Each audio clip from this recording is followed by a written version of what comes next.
Untuk menyebarkan satu idea, satu propaganda, dia perlukan medium, kan? Di mana-mana zaman, setiap masa maklumat ini perlu disampaikan melalui medium. Contohnya pada hari ini kita menggunakan medium Facebook.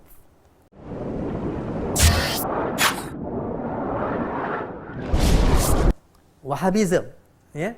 Wahhabism satu benda yang sudah macam mana nak kata, gelaran itu seolah-olah satu gelaran yang lucah. Dilucahkanlah. Dah dilucahkan di Arab Saudi, dia bawa ke India dan dikatakan okey, Wahabi ini dia memecah belahkan masyarakat. Maka kita orang Islam dia kena menolak fahaman Wahabi ini. Baik, saya nak tanya untuk menyebarkan satu idea, satu propaganda, dia perlukan medium, kan? Di mana-mana zaman, setiap masa maklumat ini perlu disampaikan melalui medium. Contohnya pada hari ini kita menggunakan medium Facebook. Yang kita sedang berhadapan sekarang ni, kita sedang live, medium ini menjadi satu medium yang paling utama untuk menyampaikan maklumat. Mungkin 15-20 tahun dulu Facebook tak ada untuk menyampaikan maklumat. Kita gunakan TV. Kan, kita gunakan TV untuk menyampaikan maklumat. Beberapa puluh tahun sebelum itu TV pun tak ada. Kita hanya audio visual. Sekarang ini interaktif, dulu audio visual, sebelum itu audio sahaja, radio. Pada zaman Perang Dunia Kedua, kita hanya gunakan audio sebagai medium untuk menyampaikan maklumat. Bagaimana sebelum radio? Surat khabar menjadi medium menyebarkan maklumat. Bagaimana sebelum surat khabar? Okay, word of mouth, ataupun helaian-helaian, ataupun ceramah-ceramah, ceramah-ceramah, ucapan-ucapan pemimpin disebarkan. Baik, inilah yang kita kena faham, bahawa ketika British menguasai negara ini, iaitu menguasai wilayah jazirah tadi itu, jazirah Arab, kemudian India, kemudian tanah Melayu, siapakah yang bertanggungjawab menyebarkan secara rapid, secara pantas maklumat berkaitan dengan buruknya Wahhabism ini? Kerja British. Kenapa? Melalui apa? Melalui penubuhan, contohnya institutionalized Islam. Apa itu institutionalized Islam? Iaitu Islam yang diinstitusikan, ya?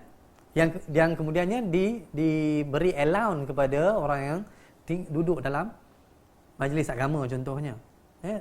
Majlis agama Islam yang pertama ialah Kelantan. Tapi walau bagaimanapun, saya bukan nak katakan salah, bukan. Tetapi ini adalah strategi British, menguasai majlis-majlis agama, menguasai pertubuhan-pertubuhan agama, menguasai media. Sehingga kan pada tahun 1905, tahun 1904 dibuat satu undang-undang, Enactment Islam. Perkara 9B mengatakan sesiapa yang mencetak dan mengedarkan tulisan mengenai agama dan politik Islam tanpa kebenaran sultan terlebih dahulu boleh dikenakan hukuman penjara ataupun denda. Tetapi sebenarnya mereka hanya menggunakan nama sultan di situ. Mereka hanya manipulasi saja. Ini British bijak. Kalau tidak, British tak menguasai dari timur ke barat dunia dan menjadi satu kuasa yang paling besar kuasa penjajah yang paling besar pernah wujud dalam muka bumi ini. So itu kerja British. Baik. Jadi tadi mana India okey. Di India tadi berlakunya kebangkitan, sehinggalah satu kebangkitan yang paling besar tahun 1857 Dahagi.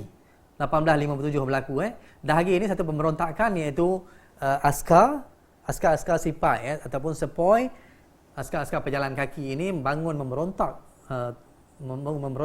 EIC, East India Company. East India Company ini yang berkuasa waktu itu.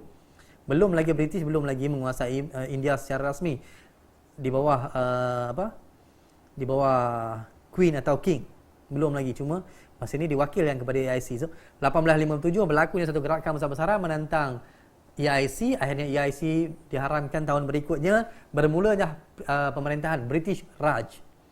British Rajyam bermaksud, British Raja ini bermaksud kepimpinan ataupun kerajaan British di bawah Queen, di bawah Queen Victoria. Secara rasminya akhirnya daripada company EIC tadi berpindah kepada berpindah kepada kerajaan di bawah Queen.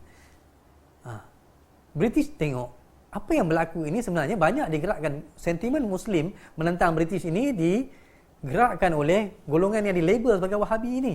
Sebenarnya saya nak tekankan sini, sebenarnya mereka bukan Wahabi. So, saya nak kata tadi, kalau mereka ini Wahabi, Syekh Muhammad Abdul Wahab itu menentang Sufisme, menentang tarikat.